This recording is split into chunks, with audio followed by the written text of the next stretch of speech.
It was a humiliating defeat for the top leader of the Muslim Brotherhood. Just hours after his arrest, Mohammed Badie was shown on Egyptian TV looking tired and intimidated.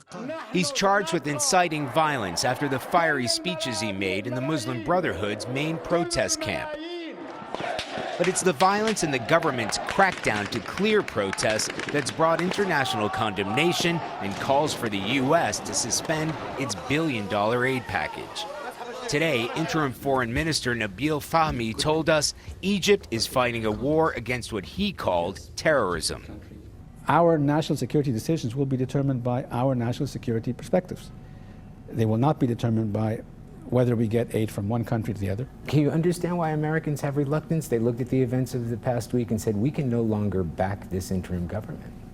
I can understand why you would be worried and concerned about the loss of life. I can't understand how you can be silent about the terrorism, because I know your values. I've lived in America, and what your silence is abhorrent in comparison to what you stand up for in your own country. He said the government intends to investigate whether its security forces used excessive force in the past week, but he insisted protesters have attacked government buildings, churches, and hospitals. We can debate whether there was restraint or not, and we will differ.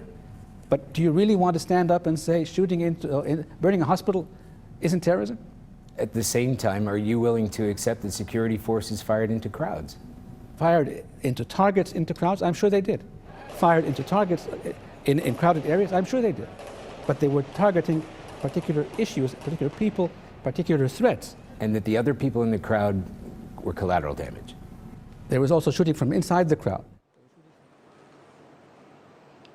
Every night on Egyptian TV, you see nothing but videos allegedly showing gunmen people carrying weapons through these Muslim Brotherhood demonstrations. But Bob, the real problem is in the numbers. The civilian death toll overwhelmingly outnumbers that of security forces. Charlie, how seriously is the military government there taking these threats that the United States may actually cut off military aid to Egypt? Well, we put that question to the interim foreign minister, who told us, he's quick to point out, the United States isn't the only country providing aid here.